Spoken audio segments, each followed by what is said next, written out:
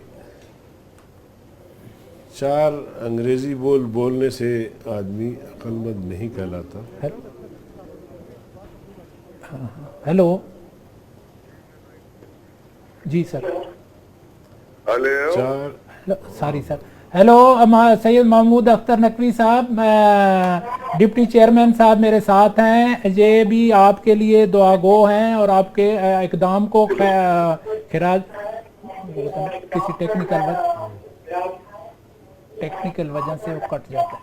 ہاں جی، ہاں یہ جو ہے آپ کے اقدام کو بڑا خراج تحسین پیش کر رہے ہیں، تو آپ کیسے دیکھتے ہیں اس کو کہ یہ گورنمنٹ کے امپلیمنٹیشن میں کوئی دشواریاں تو نہیں ہیں کہ کرا سکیں گے، یا کیا قوم آپ کے ساتھ ہے؟ جہاں تک آپ کہہ رہے ہیں کہ امپلیمنٹیشن میں، ہاں ہاں تو بابا قوم حضرت قائد اعظم محمد علی جناح نے 21 مارچ 1948 کو ڈھاکہ کے جلسے عام سے خطاب کرتے ہوئے فرمایا تھا، سر میں واضح الفاظ میں یہ بتا دینا چاہتا ہوں کہ پاکستان کی سرکاری زبان اردو اور صرف اردو ہوگی۔ جو شخص اس سلسلے میں آپ کو غلط راہ پہ ڈالتا ہے وہ پاکستان کا پکا دشمن ہے۔ ایک مشترکہ قومی زبان کے بغیر شخص اس سلسلے میں کوئی قوم نہ تو پوری طرح متحد رہ سکتی ہے اور نہ ہی کوئی کام کر سکتی ہے۔ تو میں واضح طور پہ یہ کہہ دینا چاہتا ہوں کہ ہم نے اور کوکب اقبال نے پٹیشن ڈالی تھی، اور یہ دوران سماعت یہ سلسلہ چلتا رہا۔ موجودہ حکومت یہ سر کب کس ڈیٹ کو پٹیشن ڈالی تھی؟ جی کس ڈیٹ کو پٹیشن ڈالی تھی؟ یہ میں نے 2012 میں داخل کی تھی، 23 مارچ 2012۔ 23 مارچ 2012 کو؟ جی، اس کے بعد آج کل روزانہ یہ سلسلہ چل رہا تھا کہ قوم اپنا گورنمنٹ بہانے پہ بہانہ کر رہی تھی، جس پہ میں نے کلیئر کٹ سپریم کورٹ کو میں نے کہا کہ اگر کوئی بھی اس اردو کی راہ میں رکاوٹ ڈالتا ہے، خواہ وہ رسپونڈنٹ وزیر اعظم ہو یا حکومت پاکستان ہو، تو وہ پاکستان کا پکا دشمن ہوگا۔ جس پر سپریم کورٹ نے اٹارنی جنرل آف پاکستان کو ان کی رائے کو مسترد کرتے ہوئے کہا اور فیصلہ محفوظ کر لیا۔ سر جہاں تک نیازی صاحب آپ نے فرمایا کہ امپلیمنٹ ہوگا یا نہیں ہوگا، سر تو میں واضح طور پہ آپ کے چینل سے پوری قوم کو یہ بتا دینا چاہتا ہوں کہ جو بھی اردو کے نظام کے راہ میں رکاوٹ ڈالے گا سر وہ پاکستان کا پکا دشمن ہوگا۔ کوئی جناب سید محمود اور اختر، آخری بات کرنا چاہوں گا، اس کے بعد جو سوال آپ کریں۔ ہاں ہاں اب چند روز ہم دیکھیں گے کہ معزز عدالت کہ جناب چیف جسٹس جواد ایس خواجہ صاحب اور جناب جسٹس دوست محمد صاحب اور جناب جسٹس فائز عیسیٰ صاحب کے آج جاری کردہ حکم پر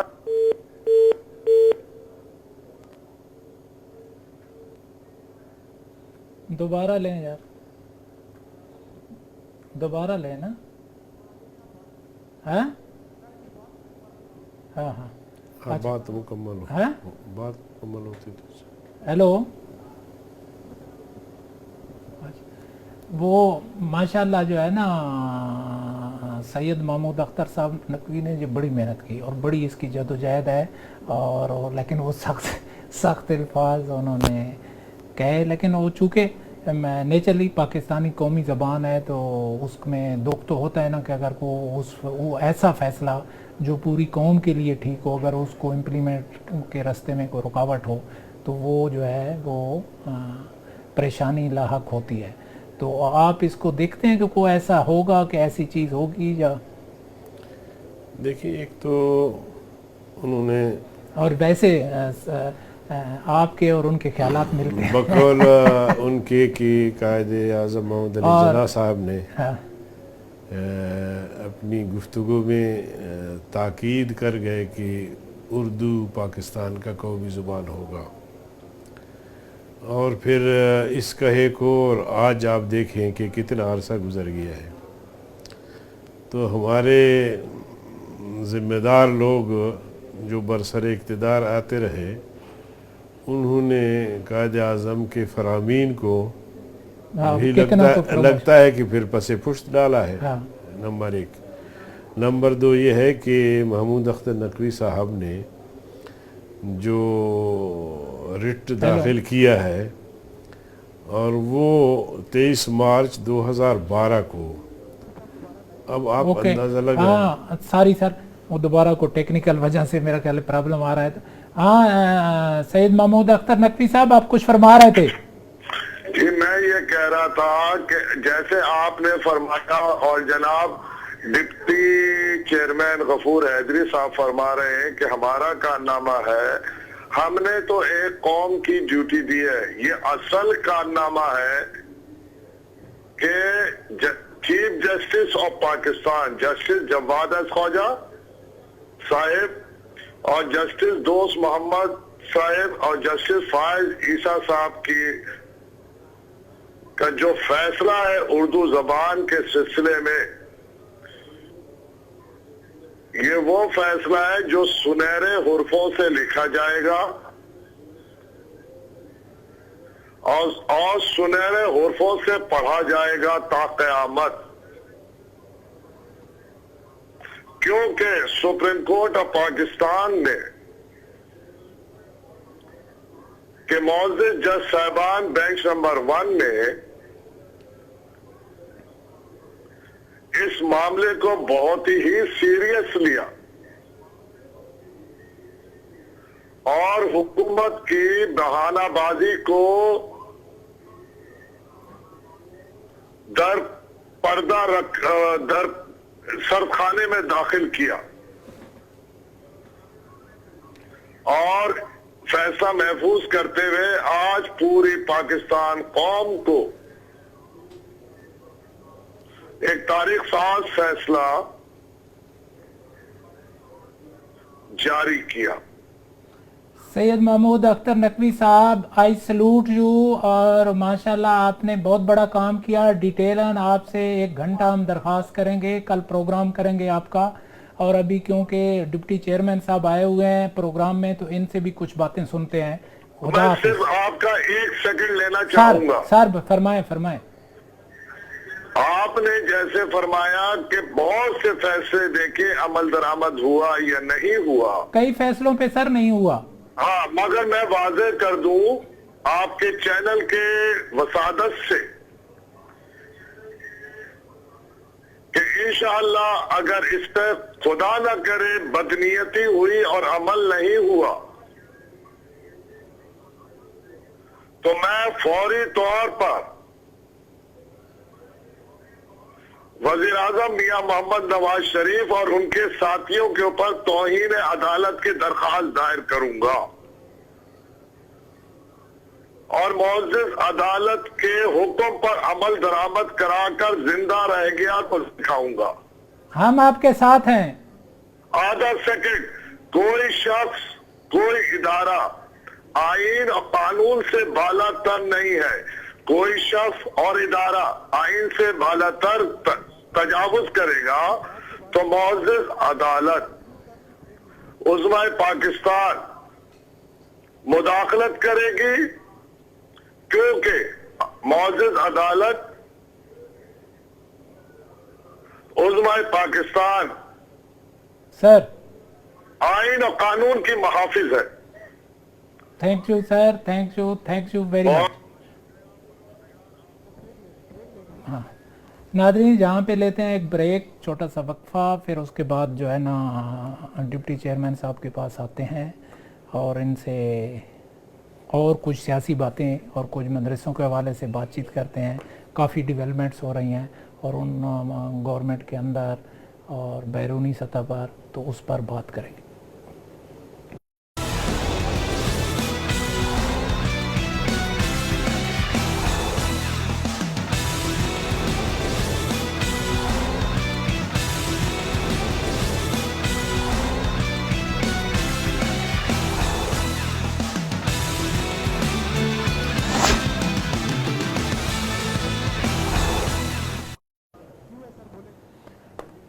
ناظرین اب دوبارہ بات چیت کا آغاز کرتے ہیں اور اب ہم مدرسوں کی بات پر آتے ہیں کہ جی چودھری نثار صاحب نے بھی کل مدرسوں کی بات کی. پھر کچھ پولیٹیکل سینیریو ڈسکس کریں گے حیدری صاحب سے, کچھ بلوچستان کے حوالے سے بات کریں گے. ٹائم نے اگر وفا کی وقت نے ساتھ دیا تو بلوچستان کے حوالے سے بھی پوچھیں گے. تو حیدری صاحب آپ کیسے دیکھتے ہیں یہ جو مدرسوں کے بارے میں کل چودھری نثار صاحب نے بھی بات کی, اور آپ کا ہی ایک کو جمعیت علماء اسلام کا ہی ہمیشہ سٹانس رہا ہے جو کہ بڑا مضبوط, بڑا قوی, بڑا جو ملک کی ساورنٹی, ملک کی ایک ایسی جماعت آپ کو سمجھا جاتا ہے کہ جو ملک کی ساورنٹی پہ یقین رکھتی ہے. اور وہ مدرسوں کی جب بات ہوتی ہے تو یہ آپ ہمیشہ اس بات کو وہ کرتے ہیں, ڈیفینڈ کرتے ہیں کہ مدرسوں میں معاملات خراب نہیں ہوتے جتنے کہ سمجھے جاتے ہیں. تو وہ انہوں نے جو کل یہ کہا ہے, تو اس کو کیسے کہ فنڈنگ ان کی جو آتی ہے وہ پیسے آتے ہیں ان پہ چیک رکھا جائے, ٹرانسپیرنسی ہو. یہ تو میں پھر اس بات کو دہراتا ہوں کہ سچی بات تو یہ ہے کہ دینی مدارس قیام پاکستان کے بعد یا قیام پاکستان سے قبل انہوں نے تحریک آزادی میں بے شمار قربانیاں دی ہیں. اور میں یہ دعوے سے کہتا ہوں کہ اگر دینی مدارس سے فارغ التحصیل علماء کا کردار بر صغیر کی آزادی یا قیام پاکستان کی جدوجہد میں شامل نہ ہوتی تو میں نہیں سمجھتا کہ پاکستان آزاد ہوتا. اس میں مدارس کا بھی بڑا عمل دخل ہے. اور آپ اس تاریخی حقیقت سے بھی آگاہ ہیں کہ جب پاکستان کی آزادی کا اعلان ہوا تو مشرقی پاکستان میں علامہ ظفر احمد عثمانی نے پاکستان کا پرچم لہرایا, تو مغربی پاکستان میں علامہ شبیر احمد عثمانی نے پاکستان کا پرچم. اور قیام پاکستان کے بعد بھی مدارس ملک کے قوانین کے تحت اپنا کام بھی جاری رکھا, اور ملک جن مقاصد کی بنیاد پہ معرض وجود میں آیا ان مقاصد کے حوالے سے بھی آواز بلند ہوتی رہی مدارس سے, مساجد سے, علماء کی طرف سے. اور اس وقت جی نیاز صاحب آپ یقین جانیے کہ جو میرے علم میں جو ہے حساب و کتاب اس حوالے سے تقریباً 45 لاکھ سے زیادہ بچے بچیاں تنظیمات مدارس کے جو زیر اہتمام مدارس ہیں جو مختلف مکاتب فکر کے وہاں پڑھتے ہیں, تعلیم حاصل کرتے ہیں. اور یہ پاکستانیوں کے وہ بچے ہیں جو اسکول کا فیس ادا نہیں کر سکتے, ہاسٹل کا خرچہ برداشت نہیں کر سکتے, یونیفارم خرید نہیں سکتے, کتابیں خرید نہیں سکتے. یہ بچے ان مدارس میں داخل ہیں اور ان مدارس میں ان کو کھانا بھی مفت ملتا ہے, رہائش بھی مفت ہے, کپڑا بھی مفت ہے, کتابیں بھی مفت ہے, کوئی فیس نہیں ہے. دنیاوی تعلیم چاہیے تو یہ تھا کہ ریاست کو ان مدارس کا ممنون ہونا چاہیے، مشکور ہونا چاہیے کہ ریاست میں رہ کر اتنا بڑا کام یہ کر رہے ہیں، اور بلکہ ان کی فنڈنگ کرتی ہے، ریاست خود فنڈنگ کرتی. اور پھر اب جو اعداد و شمار بتایا گیا ہے کہ 1 کروڑ سے زیادہ بچے اب بھی اسکول نہیں جاتے، تو بالفرض اگر یہ بات مانی جائے خدا نخواستہ کہ مدارس میں کوئی دہشت گردی، کوئی تخریب کاری کی درس دی جاتی ہے، ان کو بند کیا جائے، تو 1 کروڑ وہ اور 50 لاکھ یہ. اور پھر ہمارے ملک میں ریاست میں کہیں ایسا تعلیمی ادارہ نہیں ہے حکومت کی سرپرستی میں کہ جہاں بچوں کو مفت تعلیم دی جاتی ہو. غریب یتیم بچے جو ہیں جو اعلیٰ تعلیم حاصل نہیں کر سکتے، ان کو اعلیٰ تعلیم حاصل کیا. 2 4 50 100 500 1000 2000 بچوں کو اگر لیپ ٹاپ تقسیم کیا گیا تو یہ مسئلے کا حل نہیں ہے. جہاں تک دہشت گردی کا تعلق ہے، دہشت گردی کی ہمیشہ مدارس نے مذمت کی ہے، اجتماعی صورت میں مذمت کی ہے، تمام تنظیمات نے مل کر مذمت کی ہے. اور جب یہ 21ویں ترمیم کی بات آئی، جب پشاور کا مسئلہ ہوا، تو میرے خیال میں پوری قوم، عسکری قیادت، سیاسی قیادت، مذہبی قیادت، سب ایک پیج پر تھی. لیکن معلوم نہیں ایجنڈا ہے باہر کا، اور اس ایجنڈے کو ہم لے کے چل رہے ہوتے. مدارس رجسٹرڈ ہے، اور اگر کہیں اکا دکا نہیں ہے تو وہ بھی ہو جائیں گے. پچھلے دنوں پنجاب میں تقریباً 500 سے زیادہ مدارس پہ چھاپے پڑے، اور خود وزیر داخلہ نے اعتراف کیا کہ کہیں سے ہمیں چھری بھی نہیں ملی. تو عرض کرنے کا مقصد یہ ہے کہ یہ اس بات پہ بہرحال پوری قوم کو بھی، حکومت کو، تو یہ نصاب میں جو چینج کرنا چاہتے ہیں، نصاب میں یہ اس کا کیا؟ دیکھیں، نصاب میں سمجھتا ہوں کہ اضافہ ہو سکتا ہے.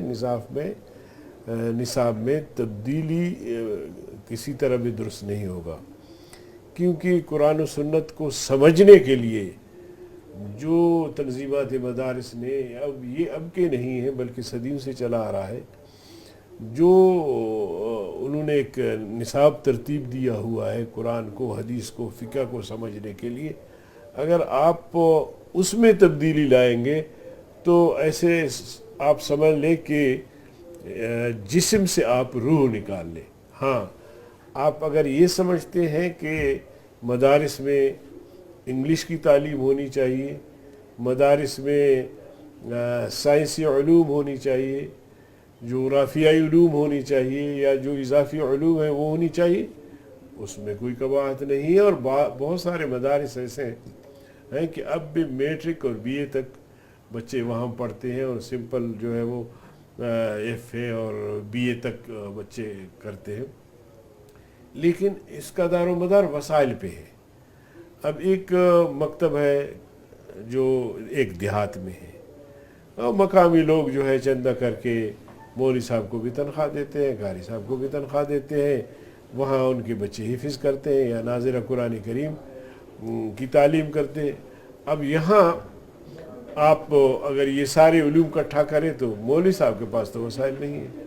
اگر سرکار کے پاس وسائل ہیں تو سرکار اب تک تو انہوں نے مہیا نہیں کیا ہے. اب آگے دیکھیں کہ سرکار کی پالیسی کیا بنتی ہے. تو میں سمجھتا ہوں کہ گزشتہ دن جو ہے وہ وزیر اعظم صاحب نے تمام مکاتب فکر کے مدارس کے ذمہ داران کو بلایا، اور اس کے بعد پھر چودھری نثار علی خان نے پریس کانفرنس کی، اور اس میں بھی اس نے اچھی باتیں کی، رجسٹریشن کی بات کی، اس سے کوئی انکار نہیں ہے. اور نصاب میں اضافے کی بات ہوتی ہے تو اس سے کوئی انکار نہیں ہے، مگر دار و مدار وسائل پہ ہے. اسی طرح آڈٹ کی بات کی. آڈٹ پہلے بھی ہوتا رہا ہے بڑے بڑے مدارس کا، اب بھی ہوگا، تو اس میں بھی کوئی حرج والی بات نہیں ہے.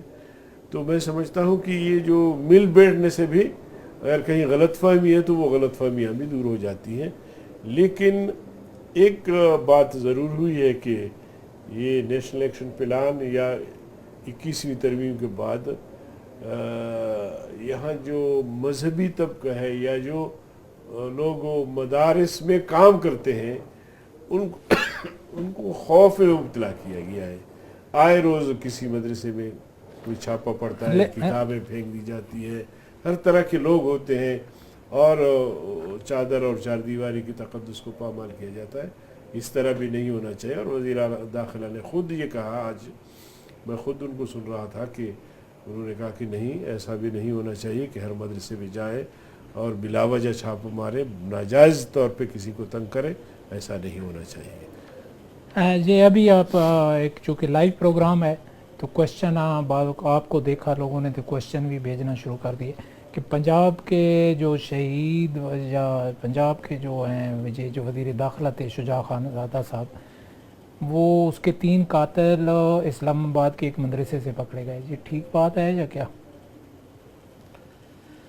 میرے خیال میں جس مدرسے کو یہ ابھی کسی نے کوشچن کیا ہے کہ جس مدرسے کو نشانہ بنایا گیا, رات کو اس مدرسے میں چھاپہ مار کے ایک مہمان تھا, ایک مولوی صاحب کا بیٹا تھا اور ایک استاذ تھا, اس کو انہوں نے گرفتار کیا. خیر میں یہاں نہیں تھا, دوسرے دن میں پہنچا, معلومات کی اور پھر اس مدرسے میں گیا. وہ بچے رہا ہو کر واپس پہنچے. ہم نے معلومات کی تو پتہ چلا کہ وہ مہمان جو تھا وہ وزیرستان کا کوئی مہاجر تھا, وزیرستان یا یہ محمد علاقے کا. تو ان کے پاس باقاعدہ فوج کا کارڈ تھا فوج کا, اور اس کے کوئی دادے کو بھی بلایا گیا تھا, اس کے پاس بھی فوج کا کارڈ تھا. وہ کہہ رہے تھے کہ ہم یہاں آتے ہیں تو وہ کارڈ استعمال کرتے ہیں, واپس اپنے گاؤں کو جاتے ہیں تو یہ کارڈ استعمال کرتے ہیں. تو ہم نے کہا کہ بھائی اتنی بڑی خبر کہ ماسٹر مائنڈ پکڑے گئے, شہید شجاع خان زادہ کے قاتل پکڑے گئے, اصل قاتل پکڑے گئے. اب یہ میڈیا کا بھی کمال ہے کہ کوئی گرفتاری ہو تو کسی سے پوچھے بغیر ایسی خبر لگا دیتے ہیں کہ بہت سارے لوگ سمجھ جاتے ہیں کہ شاید واقع ہوا, کچھ بھی نہیں ہوا. تو انہوں نے دیکھا کہ یار یہ تو بالکل ہم نے غلطی کی ہے, تو ان بچوں کو بھی چھوڑ دیا اور یہ ساری حقیقت اس کی ہے. مطلب اس میں کوئی حقیقت ایسی ہی نہیں تھی. اور ہماری بھی میڈیا کے لوگوں آپ دیکھ سکتے ہیں, یہ تو فیصل مسجد کے سامنے وہ مسجد ہے, مدرسہ ہے, اور وہاں سے یہ 3 لوگ پکڑے گئے تھے, دوسری رات چھوڑ دیے. اور اس کے متعلق آپ کیا فرمائیں گے؟ یہ جو ہے یہ جو مولانا صاحب ایک کو کام کر رہے تھے, آپ اس پارٹی کے سیکرٹری جنرل ہیں, اور مولانا صاحب ایک کو مصلحت کا کام کر رہے تھے, مصالحت کرا رہے تھے ایم کیو ایم کے درمیان اور نواز لیگ کے درمیان, اور اس طرح معاملے اسمبلی میں, تو وہ کیوں کنارہ کشی اختیار کی ہے؟ دیکھیے مولانا فضل الرحمان صاحب کا کردار پوری قوم پر روز روشن کی طرح آیا ہے, اور جب بھی ریاست پہ یا سسٹم پہ کوئی آنچ آنے کا خطرہ پیدا ہوا تو مولانا فضل الرحمان نے ہمیشہ اس میں آگے بڑھ کر کردار ادا کیا ہے. قبائلی علاقوں میں جو اضطراب تھا اس میں بھی آپ اگر دیکھیں گے تو مولانا صاحب کا بہت بڑا کردار ہے. تو یہاں مولانا صاحب کی کوئی ذاتی شاید اتنی دلچسپی نہ ہو, لیکن پرائم منسٹر صاحب, اپوزیشن لیڈر جناب خورشید شاہ صاحب, اور باقی جو اپوزیشن جماعتیں یا حکومتی جماعتیں ہیں, سب نے مل بیٹھ کے اس پہ سوچا کہ اس مسئلے کو کس طرح حل کیا جائے, تو سب نے مولانا فضل الرحمان صاحب پہ اتفاق کیا.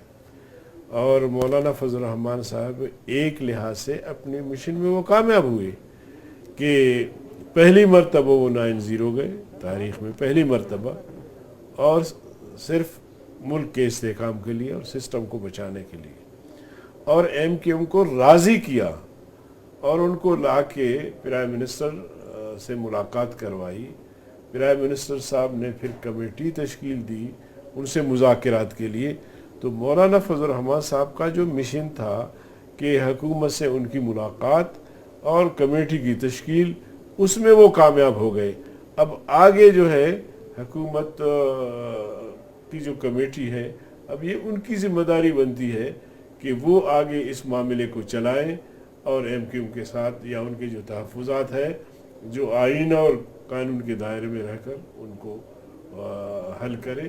تو یہ اب حکومت کی ذمہ داری ہے. مولانا فضل الرحمان صاحب نے اپنا کام مکمل کیا.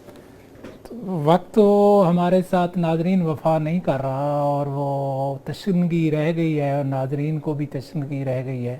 ہم ابھی چونکہ ہمارا ادارے کا ایک ضابطہ اخلاق ہے، اس سے بھی ہم وہ بھی دکھائیں گے، اور سپریم کورٹ نے بھی ابھی ضابطہ اخلاق دے دیا ہے. ہم نے شروع سے اپنے گروپس کا ضابطہ اخلاق کو دے رہے ہیں، بار بار اس کو نشر بھی کر رہے ہیں، اخباروں کا بھی، ٹی وی کا. تو آپ کو اس کو ہم دکھانا چاہیں گے کہ آپ اس کو دیکھیں کہ ہم ٹھیک راستے پہ ہیں. اور سب ابھی تو سپریم کورٹ نے بھی ایک ضابطہ اخلاق پراپر جو ہے نا اس کو پیمرا کو دے دیا ہے کہ یہ اس ضابطہ اخلاق کے تحت جو ہے نا معاملات چلیں.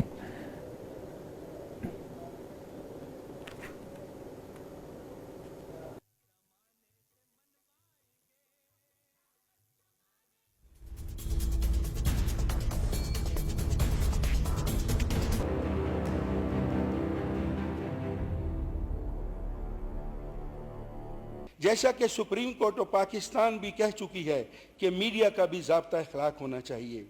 اس موقع پر میں Pakistan group for newspaper Roz T V کے چیئرمین سردار خان نیازی صاحب کا ذکر کروں گا، جنہوں نے نہ صرف اپنے ادارے کے لیے ضابطہ اخلاق بنایا، ہمیں بھی اس کی کاپیاں بھیجیں اور وہ اس پر کاربند بھی ہیں، اور دیگر چینلز کو بھی ان کی تنقید کرنی چاہیے.